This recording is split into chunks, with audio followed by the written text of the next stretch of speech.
Olá, vamos dar início a mais um episódio do podcast Conexão Econômica, o podcast do Instituto Brasileiro de Economia da Fundação Getúlio Vargas. Estamos aí já avançando na terceira temporada, sempre trazendo um tema esclarecedor de economia que possa ajudar a gente a entender os fenômenos tão complexos da nossa economia, da economia brasileira. E hoje a gente vai discutir um tema muito especial. O Brasil, como sabemos, um país de dimensões continentais, evidentemente as suas regiões, elas possuem características bem distintas, não só socioeconômica, populacional, geográfica. E nesse contexto, o debate sobre o desequilíbrio regional brasileiro, ele nunca morreu, na verdade. Ele sempre está presente e é com essa intenção que a gente vai buscar entender particularmente uma região brasileira extremamente importante, que é a região Nordeste, haja vista que é a segunda região mais populosa do país.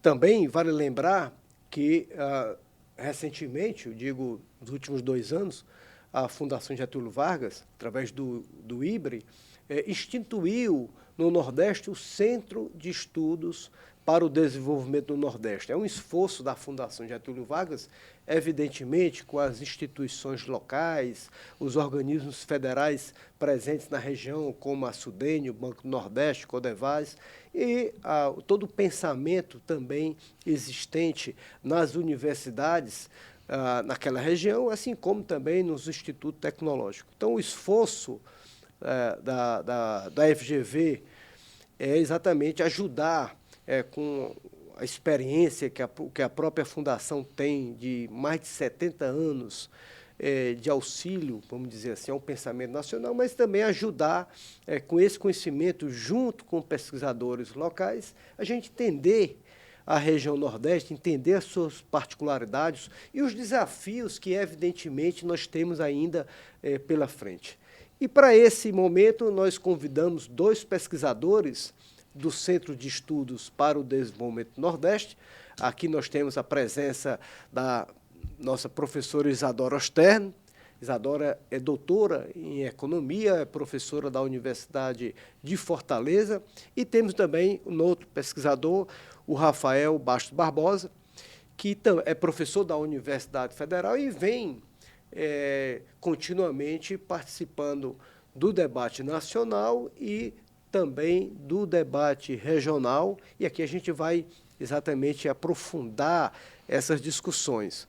Bom, eu já dou aqui o bem-vindo a vocês, obrigado por vocês terem aceito nosso convite, Isadora, Rafael. Aqui é uma conversa, é um bate-papo, tá? E a gente vai conversar sobre o Nordeste, né? Todos os desafios, aliás, os avanços que nós tivemos e os desafios que nós temos ainda, né? E a gente sabe que, dado ao tamanho da população, nós temos aí praticamente 27% da população brasileira, então é um contingente muito expressivo e também, evidentemente, tem a sua influência política, dado o tamanho do eleitorado da região. Então, esse debate, entender essa dinâmica do Nordeste é muito importante.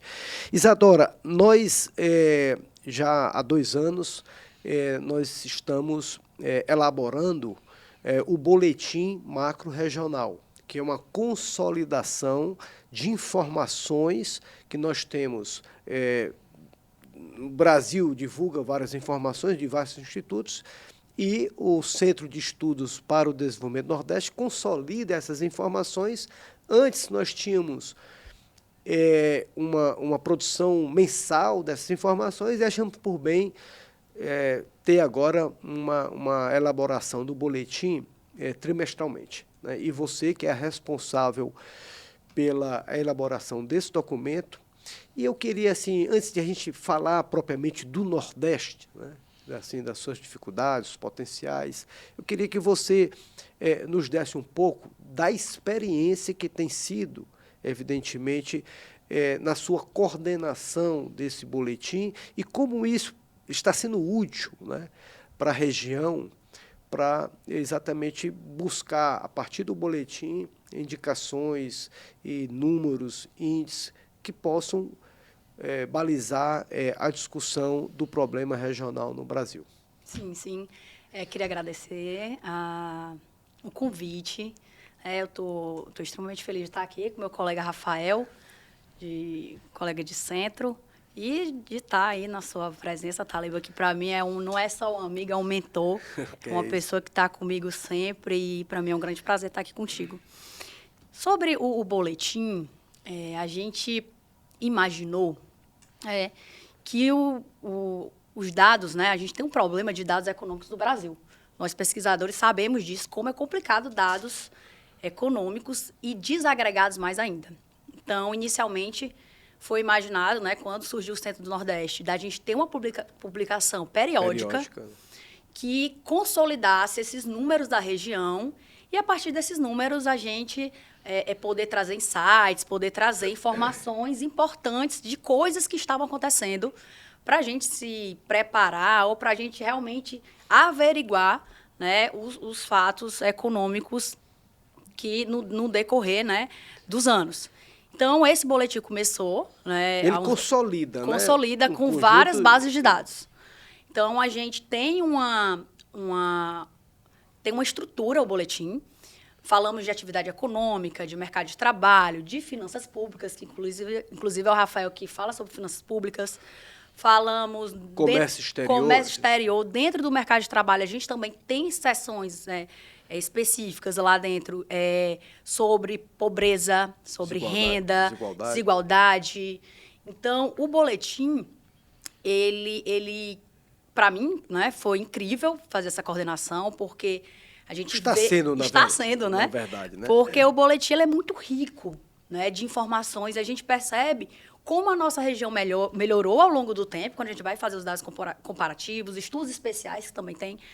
Mas a nossa região ainda precisa melhorar muito. As desigualdades regionais são... Ainda está um tema presente. Como você falou, 27% da população, a gente produz 13%, 14% do PIB.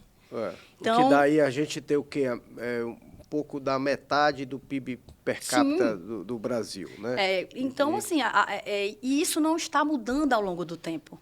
A gente vê, o Nordeste cresceu muito ano passado, né? Um pouco acima ficou em linha com a média brasileira. Só que sempre ele não consegue avançar como a gente imagina, mesmo com tantos investimentos, mesmo com a mudança até assim, de nível de indústria, né? A gente vê que estão tendo avanços. Deixa eu só te perguntar uma coisa, antes de a gente entrar já nessa discussão sobre o Nordeste, como é que as pessoas podem ter acesso ao boletim, né? Seja aquela pessoa que está interessada em entender ali a conjuntura da economia nordestina naquele período, naquele trimestre, como é que ela vai ter acesso ao boletim? O boletim, hoje trimestralmente, né, vai ser inclusive uma nova edição aqui em junho. O boletim ele fica disponível no site do IBRE, todas as edições. E dentro do nosso boletim existem estudos especiais e alguns textos que estão ali mais de conjuntura mesmo, saem no blog do IBRE. Então, todo o nosso conteúdo está disponível na internet, mas também tem as redes sociais da FGV que também publicam o nosso boletim. Então, é super fácil acessar essa publicação. Inclusive... Nós vamos lançar a nova edição agora em junho, como eu falei. Nós estamos gravando aqui só para deixar o nosso ouvinte e quem está nos assistindo acompanhando no início de junho de 2026. O programa demora tem um timer para ir para o ar, é uma gravação. Então, agora, em meados de junho, nós teremos aí já... Um novo boletim, do que fala um pouco já do primeiro trimestre da economia nordestina. Antes de entrar aí na discussão nordestina, eu queria só colocar o Rafael já no jogo aqui, já dando aí também as boas-vindas, Rafael. Você tem escrito dentro, nessa contribuição no boletim, você tem escrito sobre finanças públicas, né? Então, você tem um termômetro aí permanente do que está acontecendo com os estados nordestinos. Inclusive, né, Isadora, o boletim também olha os estados também, né? Olha os estados em outras dimensões, tá? Mas aí, como a gente vai entrar na discussão de finanças públicas, Rafael, como é que tem sido você acompanhar os dados fiscais dos estados nordestinos? lhe trazido surpresa e como é que você percebe essa evolução? Né? Então, primeiro agradecer o convite enorme, é um prazerzaço estar aqui com você, Flávio. Você foi meu professor. Não diga isso não, porque o pessoal vai achar de todo que... mundo aqui, viu? De todo mundo aqui. Mentor em muitos aspectos e assim, para mim, acompanho o podcast com todos os episódios que saem, assim, estar aqui no mesmo lugar onde ilustres pessoas já falaram é um prazer enorme.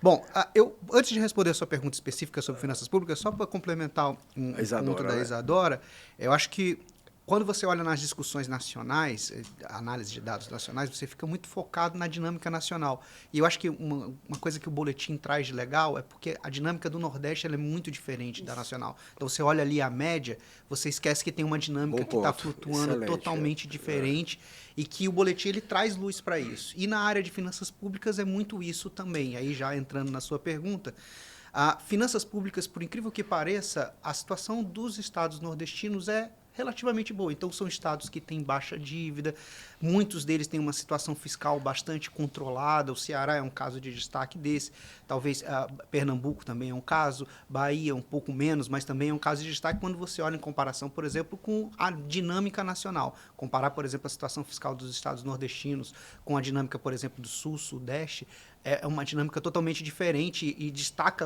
acho que a grande novidade é isso. Lá a gente, você acha que a lei de responsabilidade fiscal, lá no final da década de 1990, não é isso? Ela contribuiu para essa arrumação das entidades subnacionais em termos fiscais? Você acha que criou uma cultura já subnacional? Porque antes era o caos, né? Antes era o caos completo e eu acho que a lei de responsabilidade fiscal, enquanto ela tinha enforcement, ela conseguia de fato balizar, ela funcionou. E serviu muito para os estados nordestinos. A gente tem vários problemas fiscais ainda, a gente vai discutir ao longo dessa conversa aqui sobre isso, mas ela ajudou muito a fazer com que os estados nordestinos encontrassem um caminho, uma referência do que eles deveriam fazer. Mas a lei de responsabilidade fiscal, ela perdeu um pouco da sua força por muitas questões de decisões judiciais e muitos estados hoje acabam que não seguem muito bem os regimentos.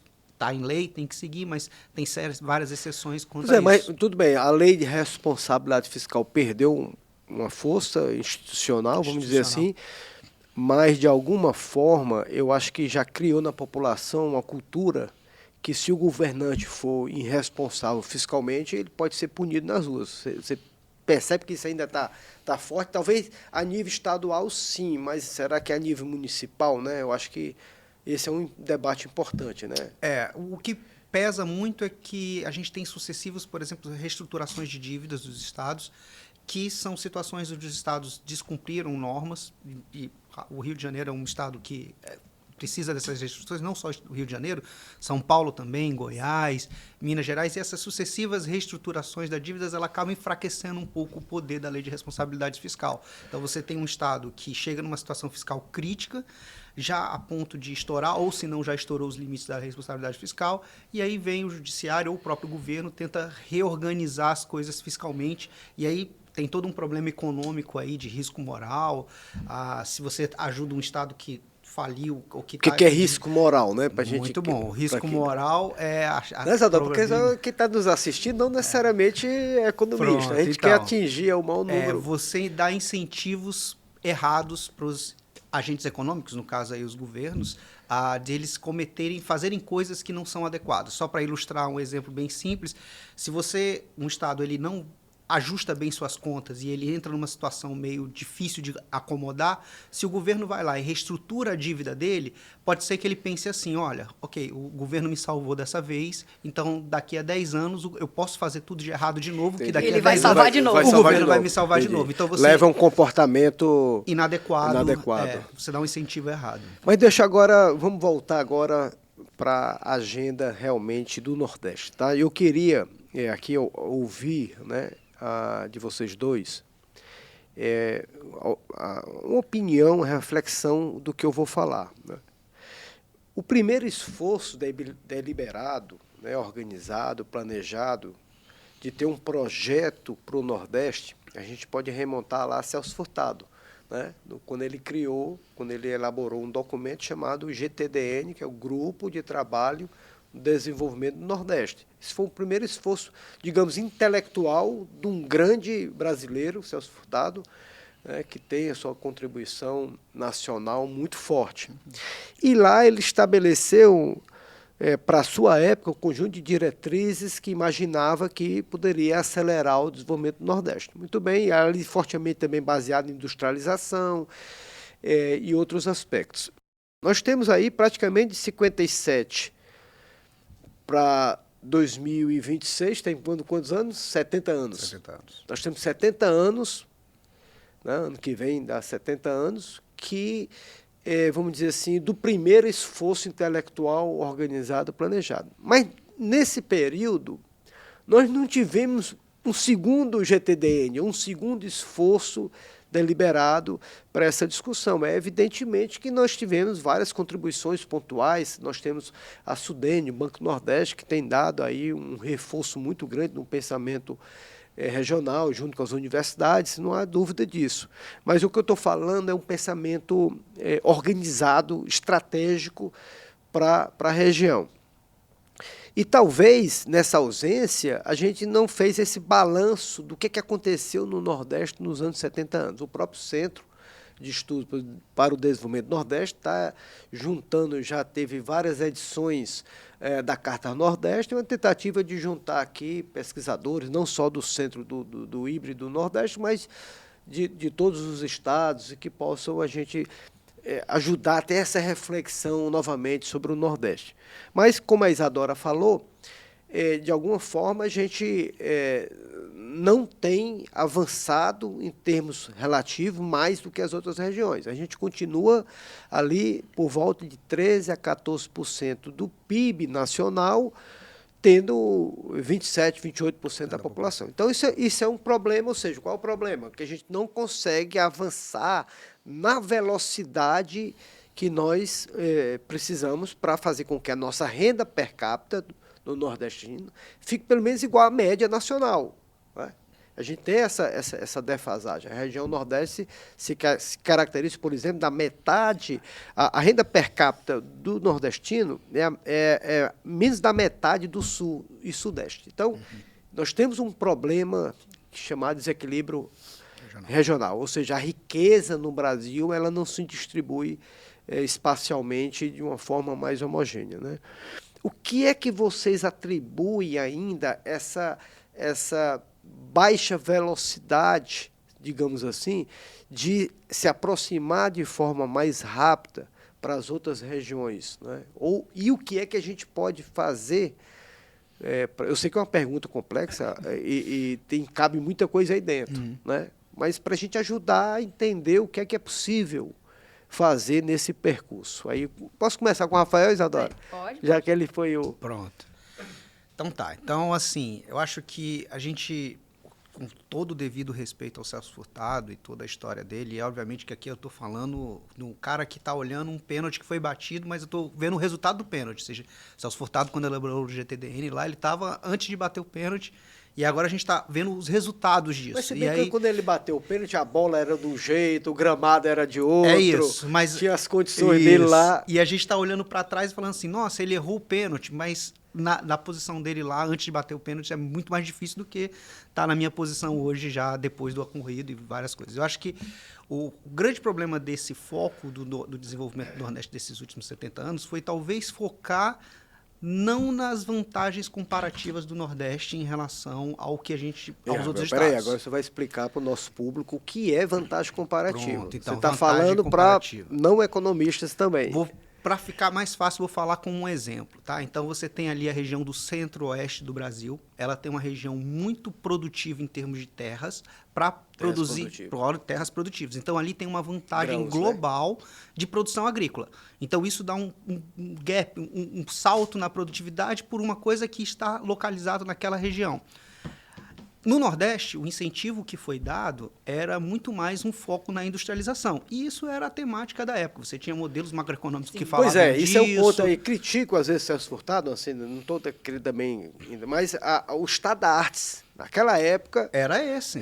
Investimento em capital, nós temos na base da discussão teórica, os modelos de crescimento econômico lá solo, Isso. que você teria que investir em capital, Perfeito. e isso levaria ao catch-up, né? Que Pronto. catch-up aqui é a aproximação das outras regiões. Então, é por isso que a gente está falando depois do pênalti ter sido batido. É, A gente é tá muito falando- fácil, É muito né? fácil, agora é mais Pô, fácil. se eu né? tivesse lá, eu tinha batido.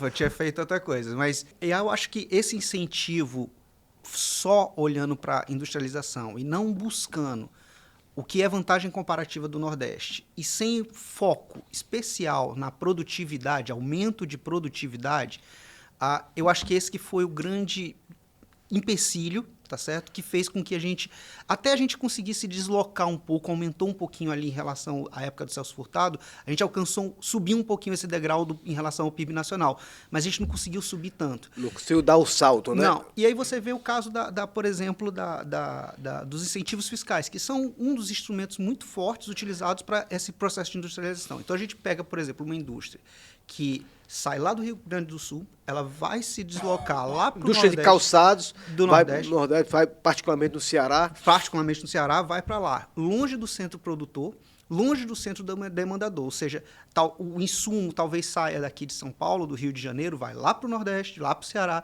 é produzido lá e depois ele é vendido de volta para cá. E tudo isso a gente fez porque a gente queria industrializar. Essa talvez tenha sido a dinâmica errada, o incentivo errado. Mas diga assim, quando a gente vai falar já sobre a reforma tributária Sim. feito disso, mas a época que isso foi pensado, de alguma forma, nós temos um problema muito grande no Nordeste de emprego. Sim. Então, isso ajudou a gerar milhares de empregos na região. Com certeza. Teve benefícios. E não, Então, esse impacto inicial inegável ajudou. que teve benefícios. Mas O seu ponto é outro. o meu ponto é que talvez essa não seja a melhor estratégia para o Nordeste. Talvez buscar elementos políticos que incentivem um aumento de produtividade. Educação é um deles. O Ceará é líder em educação, especialmente no ensino fundamental. Talvez incentivar a educação é um ponto importante. Tem um economista lá, pernambucano, que fala que a grande diferença de crescimento entre os estados regional, O Alexandre Randes, é a educação. Foi a educação. Meu amigo Alexandre Hans também em breve estará aqui no nosso podcast. Então, e essa vantagem comparativa, ou seja, o que o Nordeste tem que faz com que pode fazer com que ele seja mais produtivo. Eu acho que essa busca, eu acho que esse incentivo de industrializar fez com que a gente ficasse um pouco anestesiado e deixasse de Achando buscar... no seu ponto seguinte, que a industrialização irá resolver o problema. E não resolveu. E talvez agora com a reforma tributária, vai ter uma mudança desse ciclo, a gente vai falar disso mais lá na frente, e a gente tem agora que olhar para o que faz a gente crescer, nossas vantagens comparativas, e apostar em políticas que aumentem a nossa produtividade. Você concorda aí com esse diagnóstico inicial do Rafael? E um ponto, Rafael, é o seguinte, tudo bem, investir em educação, mas até que a educação se gere benefícios reais, também tem uma distância, né? Tem. Só voltando aqui ao ponto do Rafael, né? A nossa industrialização foi tardia, né? A industrialização do Nordeste foi tardia. A do Brasil já foi complementar. Já do Brasil já foi tardia. E complementar. Não foi a do Nordeste foi mais tardia ainda. E complementar. Isso. E então, o ponto é que a indústria ela participa de apenas 20% da composição da atividade do Nordeste. Imaginou-se que essa indústria iria trazer esse salto. Talvez, se não tivesse essas políticas, poderia ser até pior.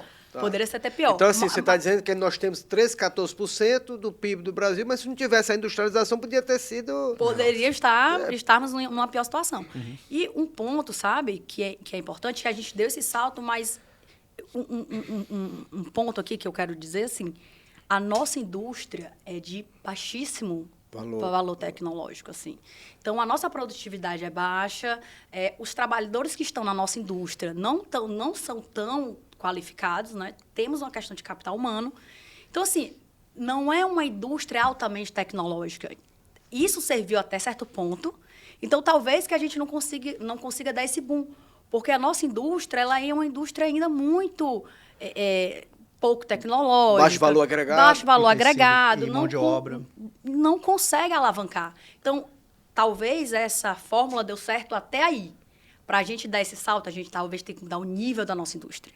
Então, essa política de industrializar por industrializar já não vai fazer mais efeito algum. E nesse contexto, o Banco Nordeste tem uma participação importante, porque grande parte do funding, né, do financiamento da industrialização e mesmo também da agricultura e outras áreas, vem do Banco Nordeste. Então, a gente tem um canal de financiamento. Sim. Você está dizendo. O que vocês estão dizendo, então, que assim, aquele olhar do Celso Furtado, ao seu tempo, olhando a indústria como elemento estratégico central para dar essa dinâmica, parece que não foi suficiente. É isso que ele fez sentido, ele faz talvez sentido, de alguma certa forma, mas precisamos de outro tipo de indústria para talvez dar esse salto.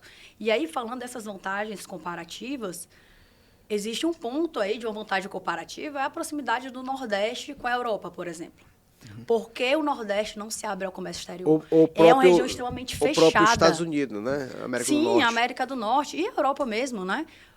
O acordo do Mercosul pode trazer um boom para a região. Por que a gente não está se preparando como deveria para essas novas perspectivas econômicas? Porque a gente está vendo que essa indústria de financiar baixo valor tecnológico ou ainda mais políticas só de incentivo sem algo por trás que seja mais forte. Não vai adiantar, a gente vai continuar da mesma forma, estagnados na participação de produto, tendo uma renda per capita muito baixa em relação ao resto do Brasil, se a gente não tiver uma estratégia de fato diferente.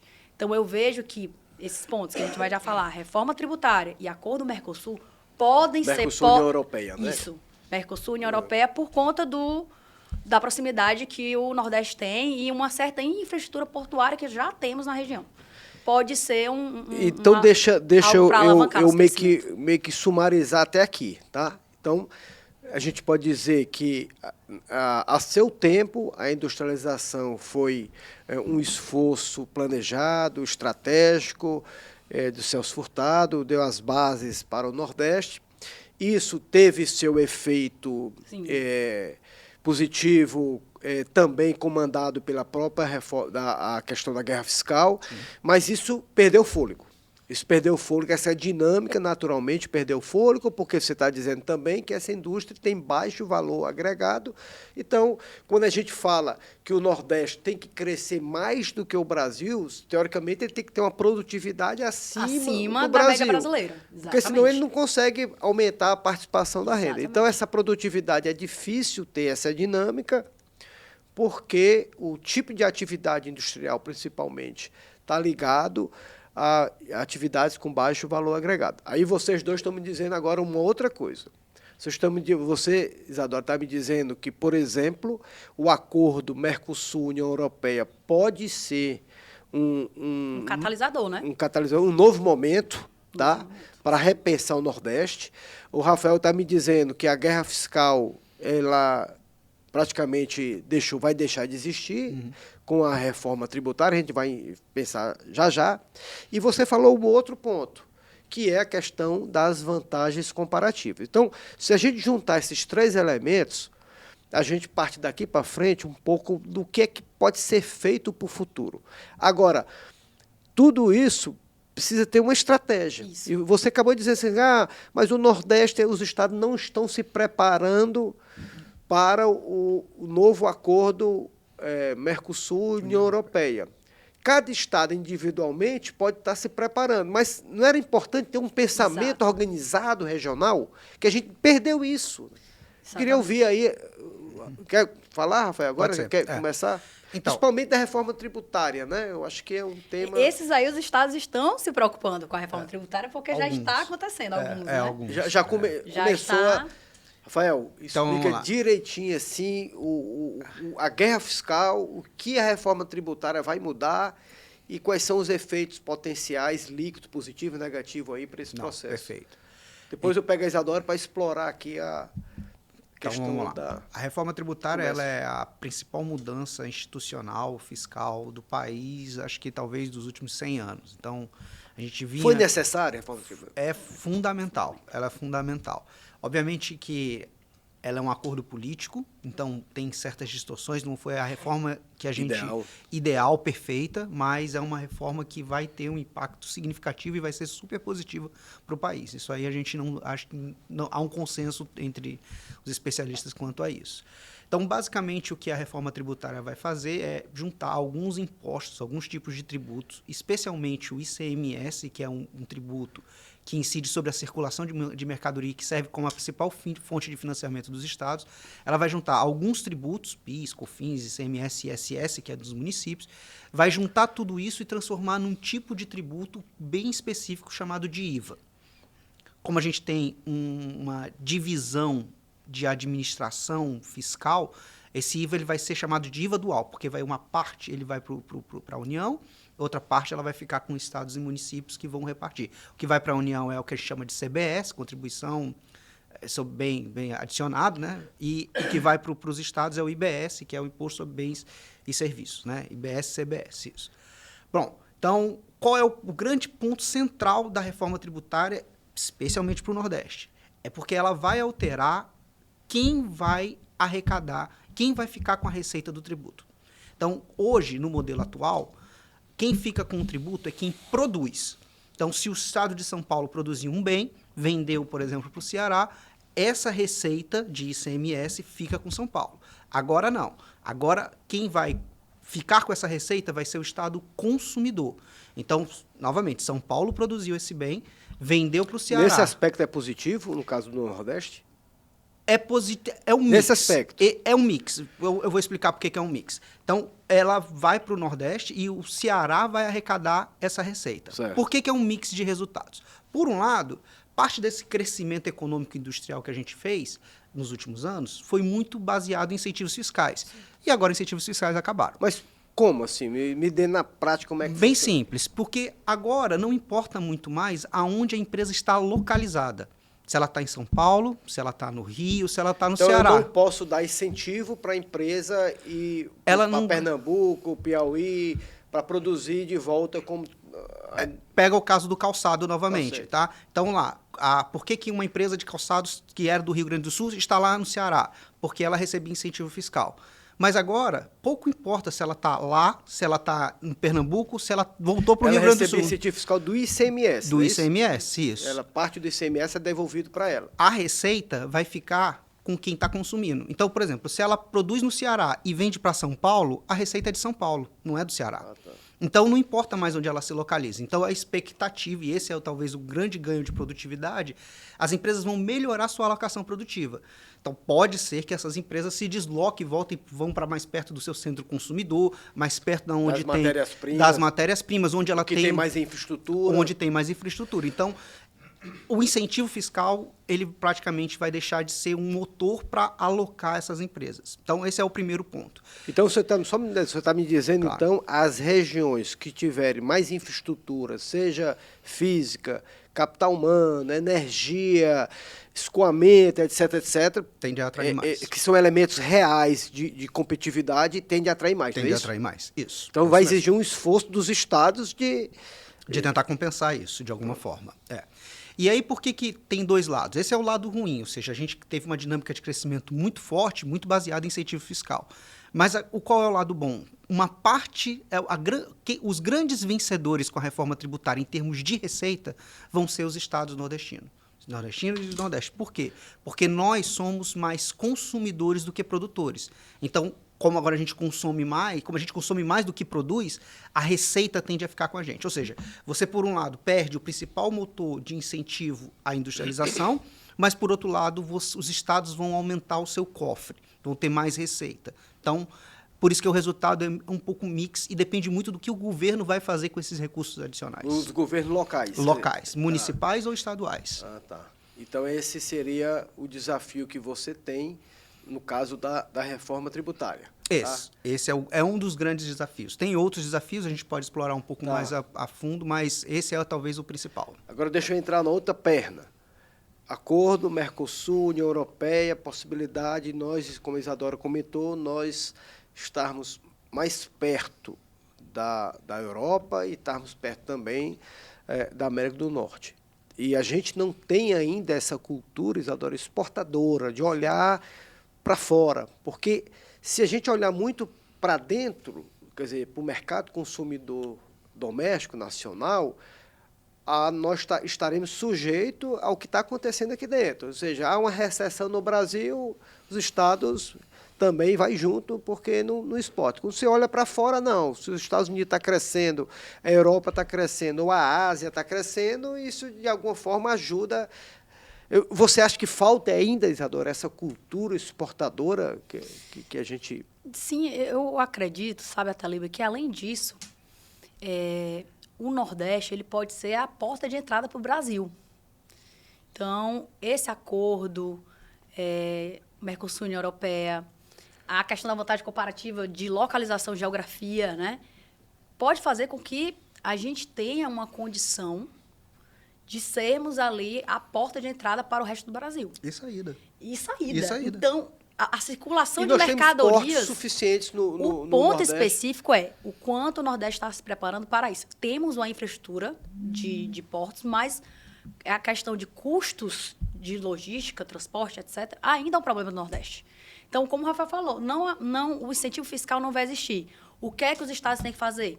Infraestrutura, melhorar ambiente de negócios, melhorar a forma, a dinâmica da organização da econômica, ela tem que melhorar no Nordeste, porque talvez o incentivo anterior não vai ser mais eficaz.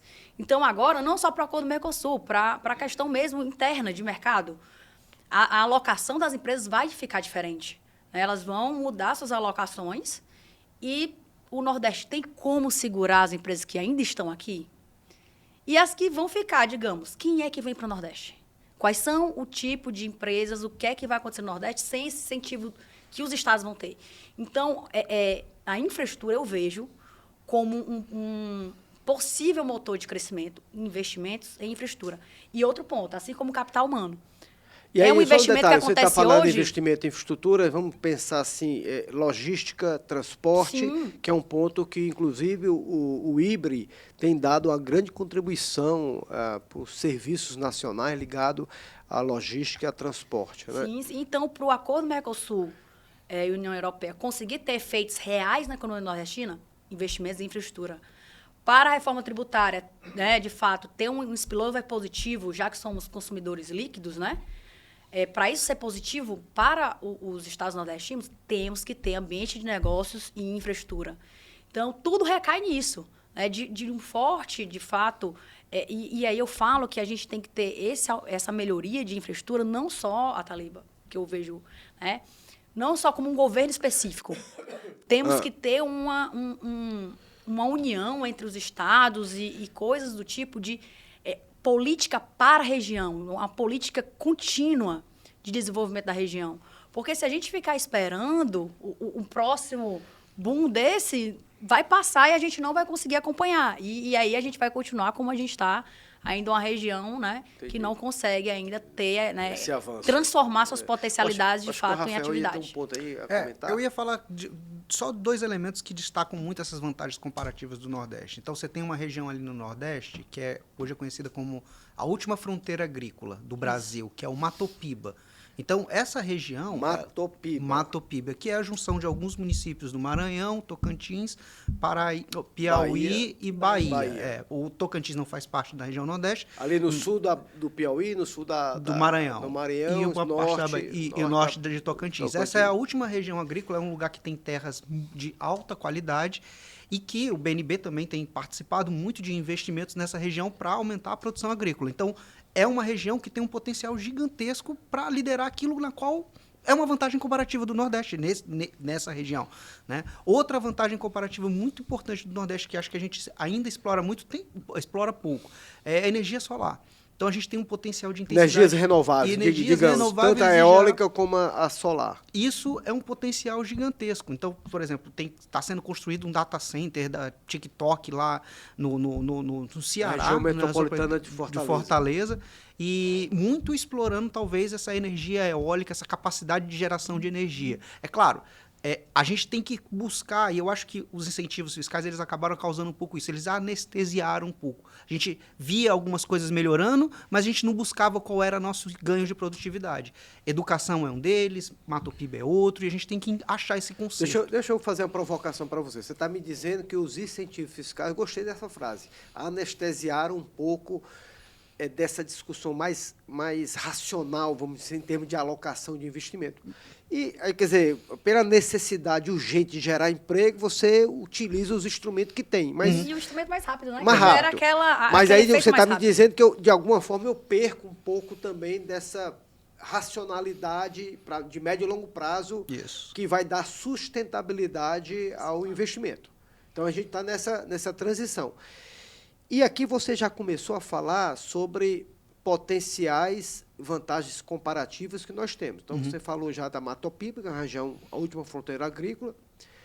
Nós temos, aí você já está uma discussão sobre os data centers no Nordeste que precisam de refrigeração, e aí utiliza as energias renováveis, a eólica e solar.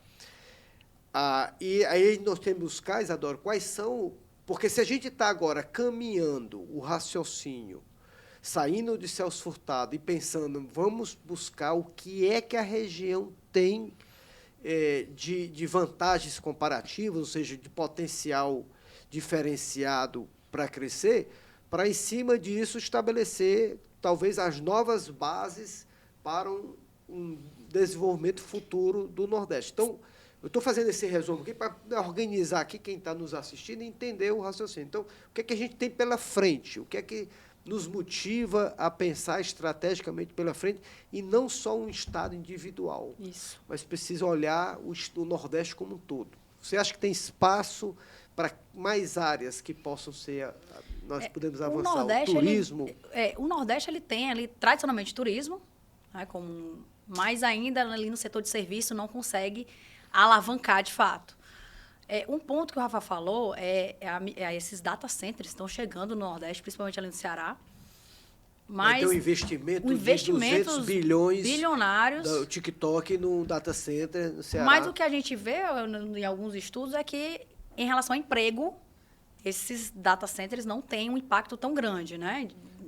Então é uma problemática. Crítica, né? E assim como também investimentos em energias renováveis, eles não são intensivos em trabalho, são intensivos propriamente no capital. Sim, mas um argumento que se usa, eu acho que eu interrompo muito, é porque Pode falar. Um argumento que se usa, tudo bem, ele em si não gera muito emprego, mas ele pode gerar cadeias de fornecedores que tem um outro spillover.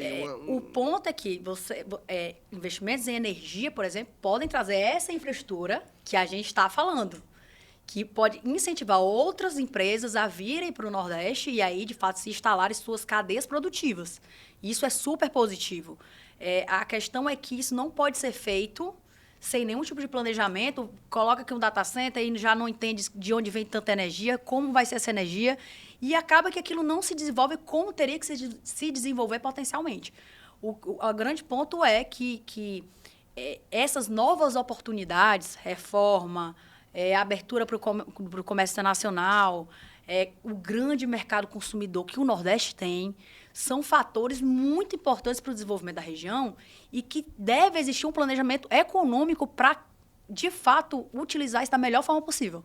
Então, eu acho que a grande questão é entender isso, o diagnóstico, e fazer realmente um plano para que realmente isso aconteça. Pois é, mas não vai ser o tema desse episódio em si, depois eu vou ter um outro episódio falando de questões sociais, mais especificamente do Nordeste, mas a gente sabe, né, da importância dos programas sociais para o Nordeste. Então, a gente vê, por exemplo, que os programas sociais vêm aumentando a sua participação na renda nordestina. Inclusive, os boletins macros regionais têm apontado isso, né?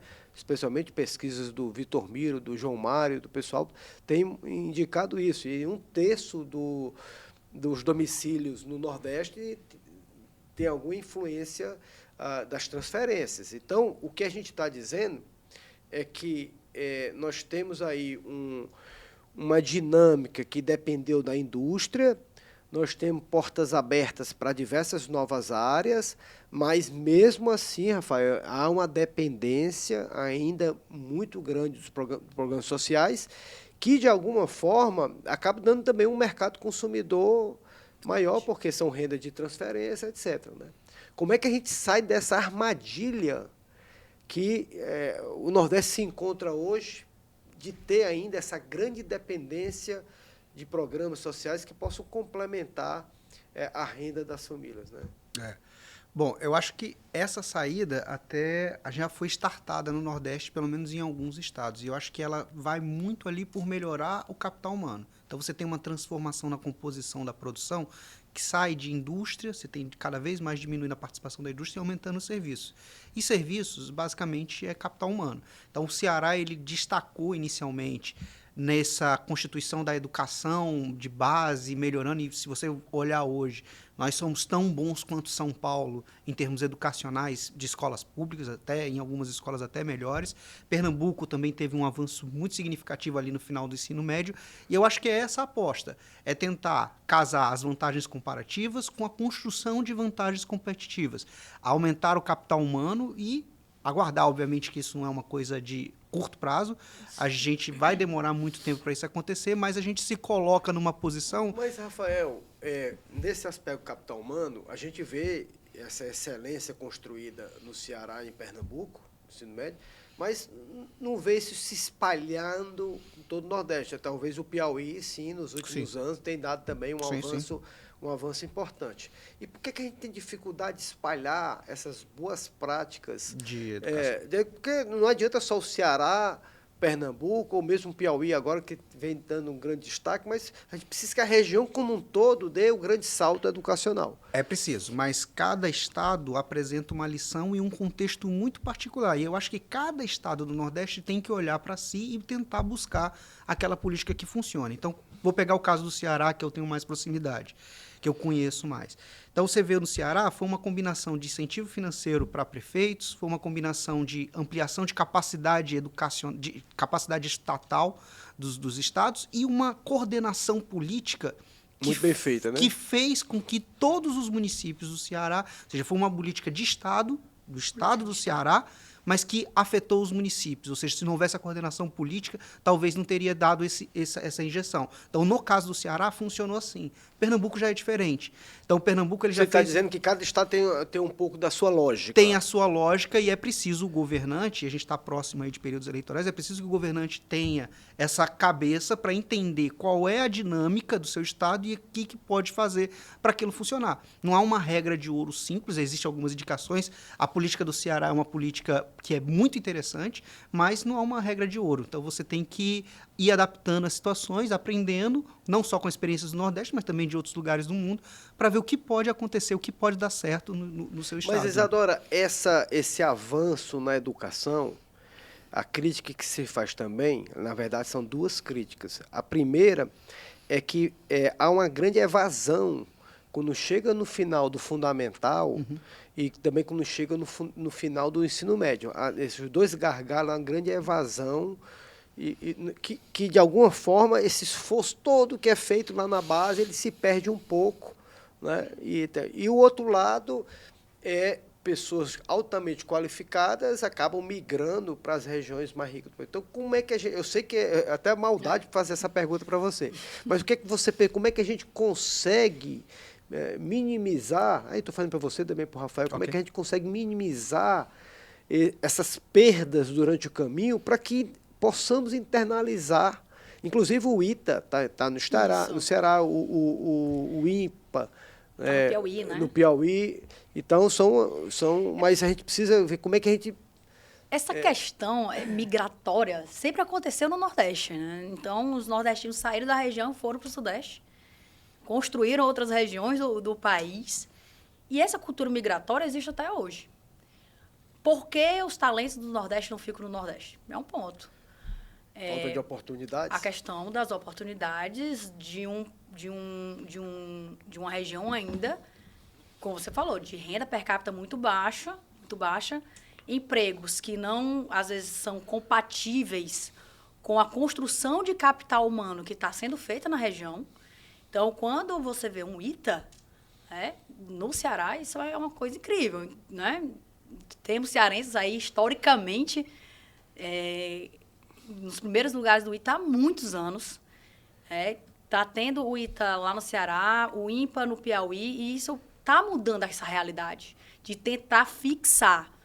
Mas se eu ofertar, se eu construo essa mão de obra e não tiver oportunidade... Se construir a mão de obra e não tiver uma estrutura produtiva que suporte essa mão de obra, as pessoas vão se formar lá e vão continuar saindo da mesma forma para o Sudeste, para o Sul, enfim. Então, o grande ponto é tentar, de fato, que o ambiente do Nordeste seja propício para que as pessoas fiquem no Nordeste. Que os salários ofertados sejam compatíveis e que a Isadora que se forma na Universidade Federal queira ficar em Fortaleza e, enfim. Então, eu acho que esse é o ponto. Não adianta também só ter um super instituto de educação lá no Ceará ou no Piauí, em qualquer lugar, sem uma base para que essa pessoa fique no Nordeste e cause o spillover de fato, de forte capital humano. Mas como é que a gente constrói essa base? Porque, veja bem, o nosso colega Vitor Miro, também pesquisador do Centro-Nordeste, ele fez um exercício econométrico interessante, né? Há um debate, o Nordeste é pobre porque tem muitas pessoas com características que as tornam pobre, se tivesse no Ceará ou se tivesse em São Paulo, ou seja, o problema é de capital humano em si. Mas quando ele controlou por isso, ele identificou, Rafael, que grande parte desse diferencial não é só a característica pessoal, é o ambiente de negócio que você acabou de falar, que o Rafael também comentou. Ou seja, a gente tem uma precariedade no Nordeste, que o ambiente de negócio não é estruturado, não é propício ou pouco propício para segurar retenção. Então, falando de ambiente de negócio, a gente está falando de cultura, a gente está falando de instituições, etc. Né? E a gente tem aí nesse contexto os governos do Estado, os governos os municipais que podem auxiliar nesse processo. Então, o meu ponto é o seguinte, que eu queria ouvir a reflexão de vocês. A gente está avançando que vantagens comparativas é importante, planejamento regional é importante, etc. Mas como é que a gente constrói esse ambiente de institucional que facilite novos negócios na região que possa reter essa mão de obra? Porque também se cada estado estiver fazendo individualmente, talvez até seja bom, porque gera uma competição dentro da região e aqueles estados que estão tendo sucesso vão ser referência para os outros. Né? Mas o meu ponto é como é que a gente constrói esse ambiente institucional favorável a negócios, né? Ao desenvolvimento das perspectivas de retenção dessa mão de obra qualificada que a gente está discutindo aqui. Não é fácil essa pergunta, mas eu queria ouvir a reflexão de vocês sobre isso. Né? Tá, eu vou voltar, antes de responder ela na inteireza do que você está perguntando, eu vou voltar só um pouquinho nesse problema da educação. Tem um livro que eu recomendo todo mundo que leia, que é da Claudia Goldin e do Lawrence Katz. A Claudia Goldin é Nobel em Economia, que é o livro The Race Between Skills and Technology, acho que é isso.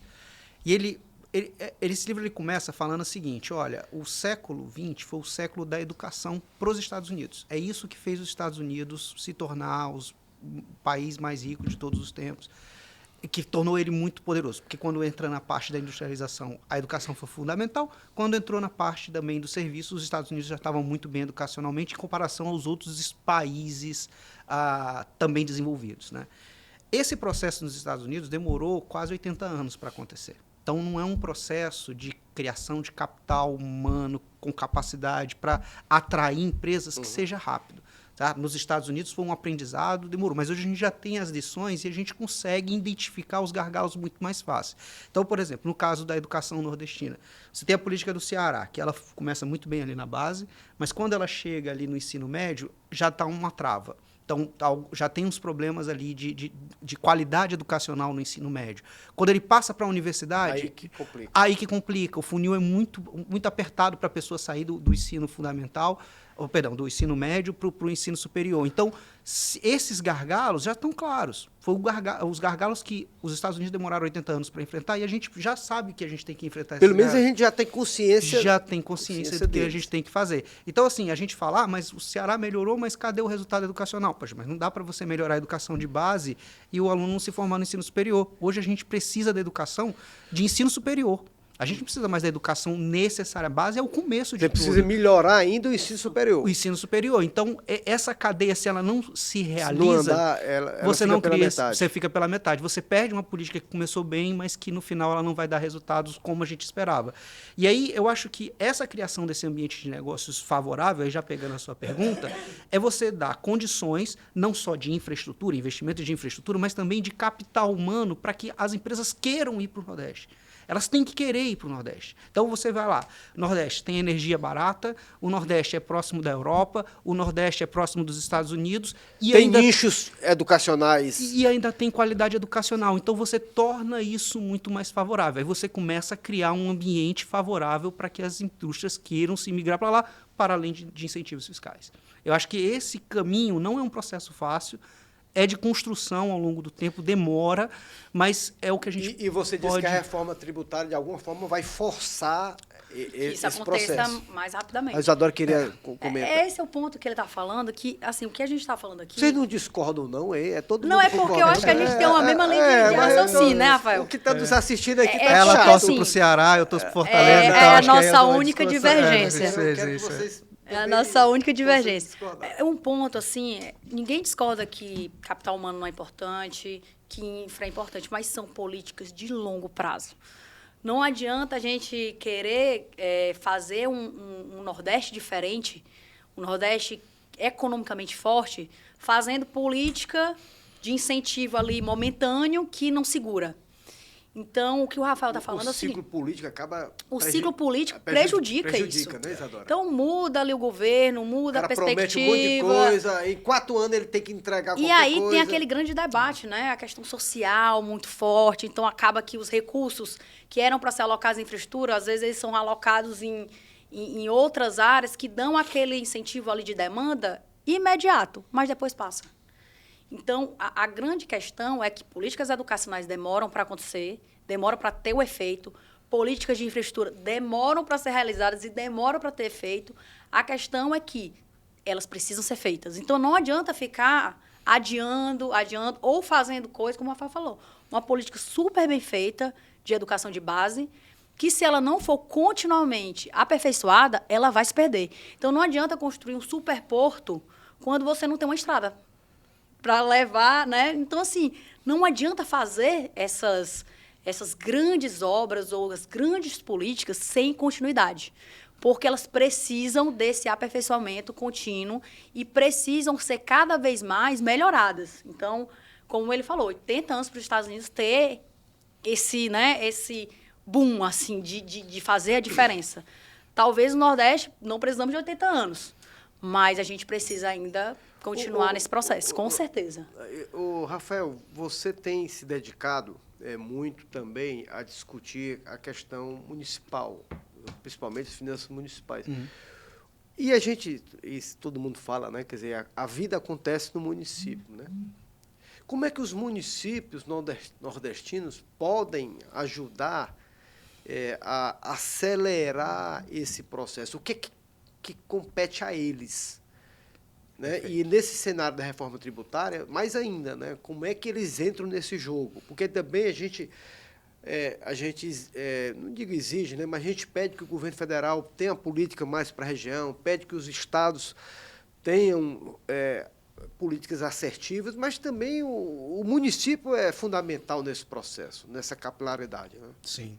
E com a reforma tributária, muitos municípios do Nordeste vão ganhar mais receita com eles. Então, vocês têm esses cálculos já? A gente fez esses cálculos por causa de um projeto do cientista-chefe que a gente participa e que você, inclusive, foi um dos fundadores. A gente está lá com o professor Paulo Matos, que coordena a nossa equipe. A gente tem esses cálculos, mas eles ainda são fechados, ainda são específicos para a secretaria da qual a gente participa.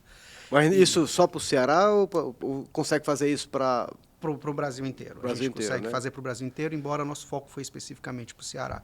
Mas o que a gente observa é que muitos municípios do Nordeste vão ganhar com a receita tributária e isso já é... nem precisava fazer conta para fazer isso. Não é surpresa para ninguém, né? Somos consumidores líquidos em geral, então a receita vai ficar com a gente. O ponto-chave é o que a gente vai fazer com esse recurso, certo? O ponto-chave é esse. O que um município que vai ganhar 50%, 30%, 15% a mais de receita, o que ele vai fazer com esse recurso? Ele não consegue mais, o Estado não consegue mais trazer empresas, porque vai acabar os incentivos fiscais. O que ele vai fazer? Então, os municípios, eles são os responsáveis pelo ponto inicial do capital humano, certo? Então, é preciso que eles pensem políticas adequadas para o desenvolvimento do ponto inicial, local, mas para o desenvolvimento inicial do capital humano. O que eu estou falando de desenvolvimento inicial? Os municípios, eles são responsáveis pela assistência primária na saúde, certo? Fundamental para o desenvolvimento do capital humano, e são responsáveis pela educação básica, que vai até ali o fundamental. Do fundamental para o ensino médio para frente, é Estado e União. Essa base é fundamental. E como elaborar políticas com esses recursos, como elaborar políticas para fazer com que a educação continue, com que a saúde continue. Veja, o Nordeste ele tem um risco muito grande. Assim como os municípios vão ganhar muito, no Nordeste também tem um problema institucional muito grande. Então, a chance disso, desse recurso extra, não ser destinado para uma política adequada, ou até mesmo ser destinado para práticas de corrupção ou desvio, pode aumentar. Muito elevado. É muito elevado. Então, o Nordeste ele não tem nem prática de arrecadar. Isso é um outro desafio da reforma tributária. A gente não sabe nem como é que a gente vai arrecadar. A maior parte dos municípios no Nordeste, a receita deles vem de transferências, 90% vem de transferências. Ou seja, é uma receita que o cara recebe... Cai do céu. Caiu do céu, ele não faz esforço nenhum. Ele não tem esforço nenhum. Agora vai ter que arrecadar. Como que vai arrecadar? Então, primeira coisa que eu acho Agora, que... não só educação, mas também ele tem que gerar projetos locais. Projetos locais. Mas essa coordenação com o Estado é fundamental. Foi isso que funcionou no Ceará, no caso da educação. O Estado coordenando ações junto com os municípios. Porque o município ele não tem condições de implementar uma política de escala. Ele é pequeno, pensa num município muito pequeno, sei lá, no interior do Ceará, Salitre. Município pequenininho, não tem como criar uma coisa muito grande. Não tem capacidade técnica. Então, tem que ter uma combinação aí entre Estado e município que ajude ele a desenvolver a política certa, bem desenhada, bem executada, bem monitorada e bem implementada para que essas coisas funcionem. Queria comentar. Um ponto que o Rafael está falando extremamente relevante, porque... como essa receita cai do céu, e agora pode ser que eles tenham mais receita ainda. Caindo do céu também, não. É porque é meio que uma parte do que vai ser arrecadado pela reforma vai para o município. Vai para o município. E aí eles vão ter um ganho, a maioria vai ter um ganho, né, de receita. E o ponto é, que eu estava falando, que o setor público nesses municípios pequenos, que tem pouca capacidade arrecadatória, é o maior motor da economia deles. Então, agora, o setor público nesses municípios é extremamente inchado. E aí, o que é que vai ser feito? Porque eles vão ter um grande receita do setor público enorme, eles têm que estimular o setor privado. Como estimular? E aí eu acho eu tenho total aderência com o Rafael está falando, o Estado, ele tem que coordenar essas ações com os municípios, porque grande parte ali da receita que agora ele vai ter que, de certa forma, também correr atrás, não vai ser só o setor público, o setor privado tem que ser estimulado. Então, a gente pode ter também uma mudança de alocação produtiva muito forte em alguns municípios por conta dessa nova necessidade que está por vir por meio da reforma Vocês estão tributária. falando uma palavra importantíssima, coordenação. Né? Até o professor Shimura, o diretor-geral do IBRE, fez um artigo recentemente na Folha de São Paulo, se eu não me engano, não sei se vocês chegaram a ler, ele falando que liberalismo econômico gera aquela ideia, né, de crescimento a qualquer custo, mas isso não consegue ter os efeitos que se realmente quer se não houver uma coordenação. E isso é muito claro em uma região como a do Nordeste, porque tem dificuldades, tem necessidades de planejar ações, de coordenar, etc. E isso é importante. Então, assim, vocês estão falando também do exemplo da educação, como foi um esforço coordenado que deu resultado, mas isso pode ser feito também... para saúde, urbanismo, meio ambiente de negócio, tudo. A gente não tem esse efeito, assim, ainda, vamos dizer, espalhado para outras áreas que poderiam ser desenvolvidas. Talvez A gente precisa ainda, nesse contexto geral de olhar e acelerar o desenvolvimento do Nordeste, um esforço maior de coordenação. Especialmente a região. A gente assistiu há pouco um seminário aqui no IBRE sobre a questão da inteligência artificial. Uma apresentação em que o pesquisador Braulio Borges estava mostrando o quanto de pesquisas internacionais, de quanto a inteligência artificial ela pode levar de ganho de produtividade. Quer dizer, talvez a gente esteja no novo caminho de ganho de produtividade, como nós tivemos aí 200 anos atrás com a indústria, né? E depois com o computador, e agora a inteligência, a IA pode ser um marco nesse processo. E vocês estão falando também que a gente precisa buscar vantagens comparativas. Como é que é? Eu sei que é um exercício de futurologia. O Atalib é cada pergunta.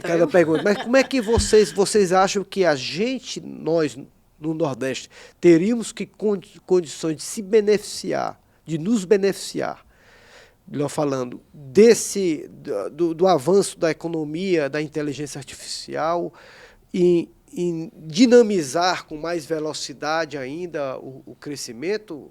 Como é que a gente se beneficia disso ou não? Eu sei que é uma pergunta, mas eu queria ouvir essa... Deixa para mim, Rafa, para você. Tanto faz, posso começar.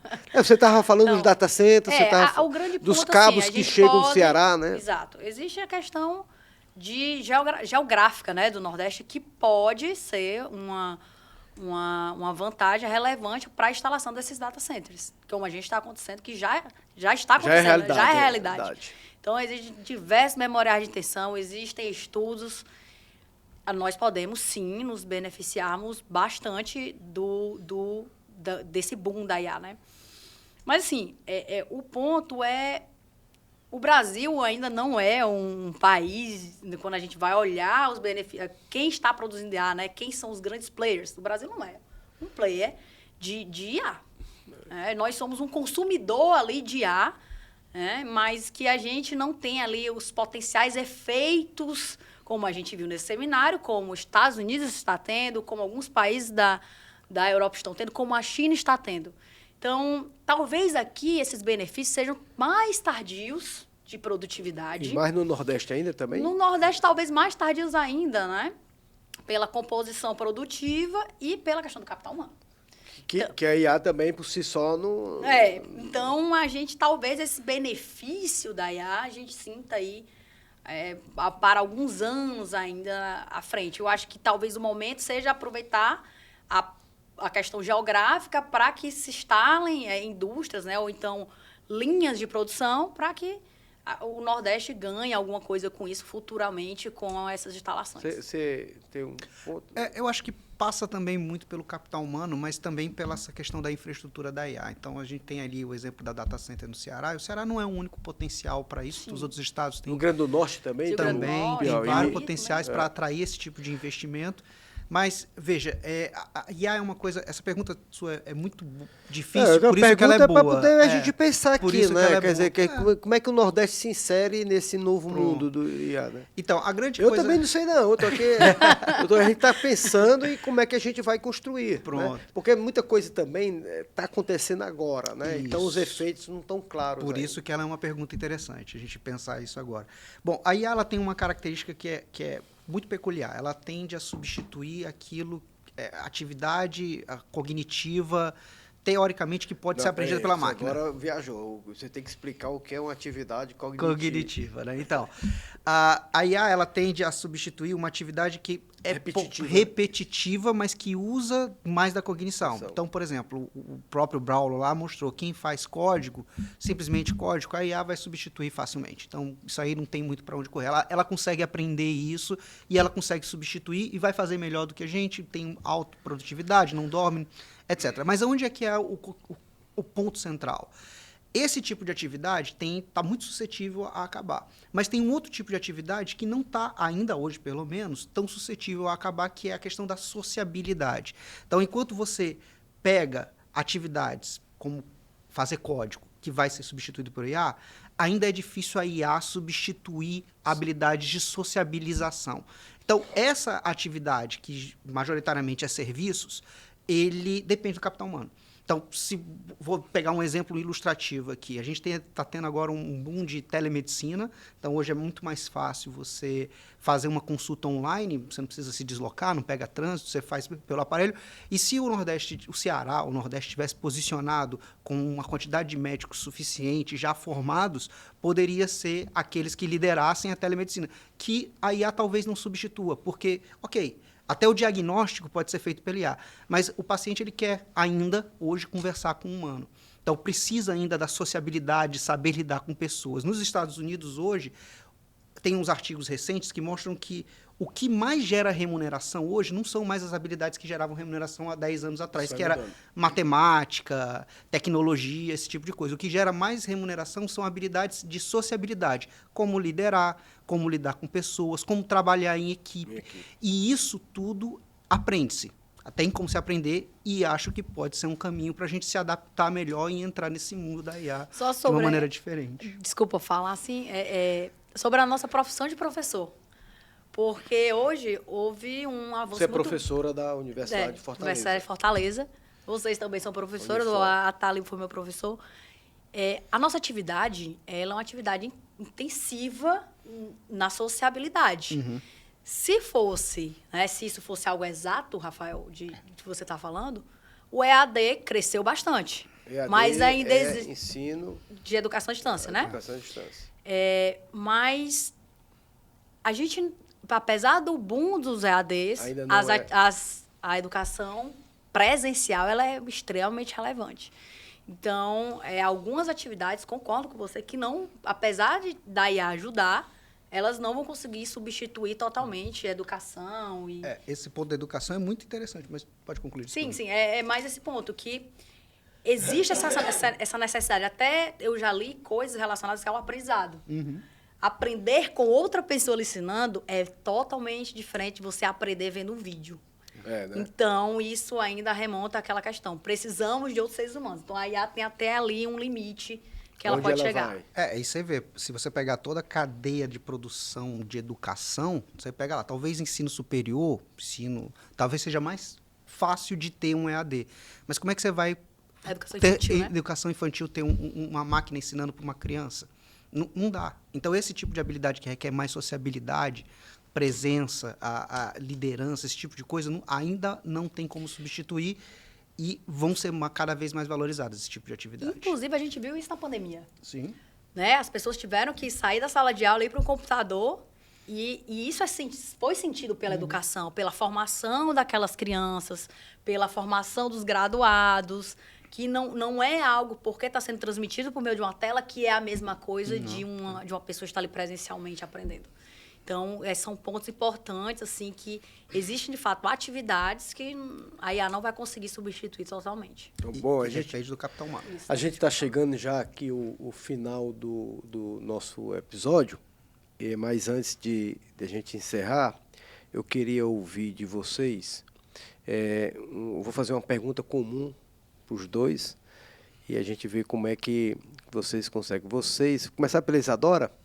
Aliás, eu comecei o programa contigo, então eu vou começar pelo Rafael e depois você termina. Rafael, Isadora, vocês são otimistas quanto ao futuro do desenvolvimento do Nordeste, que a gente possa crescer realmente agora tudo que nós conversamos, a gente crescer de uma forma mais acelerada do Brasil para ir avançar a renda per capita no Nordeste, ou você acha que nós temos ainda muitos entraves que dificultarão um crescimento futuro? Essa é mais uma opinião sua, na verdade, né? Como é que você, como nordestino, percebe? O Shimura sempre que diz, quem entende melhor é quando você mora naquele local e você entende as complexidades envolvidas. Né? Então, assim... Adoro, a pergunta é difícil. Essa é. Mas ela é boa porque a gente vai dar um grande chute, né? Um chute então é mais fácil da gente chutar. Pode chutar até para fora. Daqui a 30 anos alguém vai... Daqui a 30 anos o Rafael falou. Aí você criticou aí, entre aspas, o Celso Furtado que chutou para fora. Você vai também chutar para fora. Guardadas devidas proporções. Bem devidas proporções. Celso Furtado muito lá em cima. Mas assim, olhando para o Nordeste, a gente tem um grande potencial. Isso é inegável. Potencial energético, tem o hidrogênio verde também, que a gente nem botou aqui na pauta. A água, de certa forma, está sendo minimizada. Minimizado os problemas. Seca hoje já não causa o mesmo problema que causava 30 anos atrás. É importante. Então, a gente tem um grande potencial. Então, fora isso, só ter potencial não é importante. O Brasil tem grande potencial há 100 anos. É o país do futuro. É, o país do futuro, Desde eterno sempre. país do futuro. Então, assim, eu acho que o ponto central é que lá no Nordeste a gente já mostrou certas coisas que funcionam. Certo? Então, se a gente olhar para essas coisas que funcionam, adaptar, obviamente, a devidas circunstâncias e contextos, juntando com potencial, aí a gente tem um futuro promissor. Não é uma coisa que vai acontecer amanhã, vai demorar um tempo, é um processo longo, o corredor é muito estreito para passar, tem muita coisa que ser feita para dar certo, mas pode ficar otimista porque já temos umas experiências que funcionaram e a gente tem muito potencial. Agora, se a gente não souber aproveitar essas oportunidades, isso aí é meio que cair no comum, se a gente não aproveitar as oportunidades... Souber aproveitar, Isadora, é uma coordenação também? Sim, é o que a gente falou aqui no podcast, né? Assim, eu sou otimista por natureza, então eu sempre vou acreditar que as coisas vão melhorar. Eu acho que a gente vai passar por um momento, principalmente em relação à reforma tributária que está aí, mudanças regionais relevantes, e eu acho que o Nordeste tem total capacidade, potencialmente, de ter melhorias consistentes, sustentáveis ao longo do tempo. Eu acho que esse é o ponto. É termos melhorias sustentáveis ao longo do tempo. Então, reforma, abertura do comércio internacional, grande mercado do consumidor, são pontos importantes que devemos aproveitar. As oportunidades estão se abrindo. E eu acredito, sim, não só falando aqui opinião, né, mas como nordestina que, né, moro em Fortaleza, gosto da minha cidade, quero que ela avance. Eu acho que assim, eu acredito muito na nossa região. Antes de a gente encerrar, um empresário amigo, inclusive, né? E talvez a pergunta dele seja a pergunta da grande maioria. Ele é do ramo de transporte de cargas, né? Traz do São Paulo, Rio, para o Nordeste, lá particularmente para Fortaleza. E disse assim, eu não sei o que é que vai acontecer com a reforma tributária no segmento dele. Eu acredito que outros empresários também tenham a mesma preocupação. Né? E isso precisa ser entendido bem. Quer dizer, o setor produtivo precisa entender o que é que isso pode alterar o plano de negócio dele, não? Sim, total. E a gente no centro tem feito alguns estudos, né?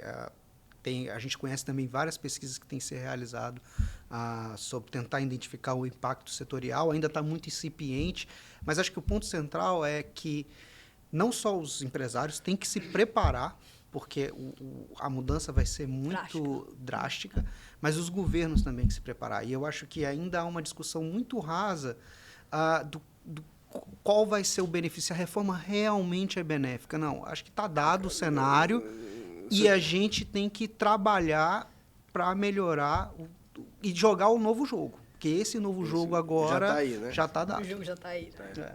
Pessoal, muitíssimo obrigado. Obrigado, Rafael. Obrigado, Isadora, pela conversa maravilhosa. Eu acho que passamos de 1h30 aqui conversando. Poderíamos avançar em outros temas. E, na verdade, eu quero trazer outros pesquisadores também no Centro-Nordeste para discutir uma questão que a gente não avançou muito aqui, porque também não daria tempo, é a questão social. Né?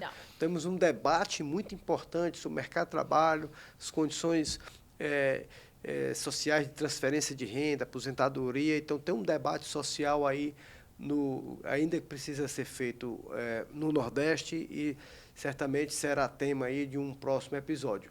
Mas, enfim, eu queria te agradecer a você que está nos acompanhando até esse momento, mais aí um episódio do programa Conexão Econômica.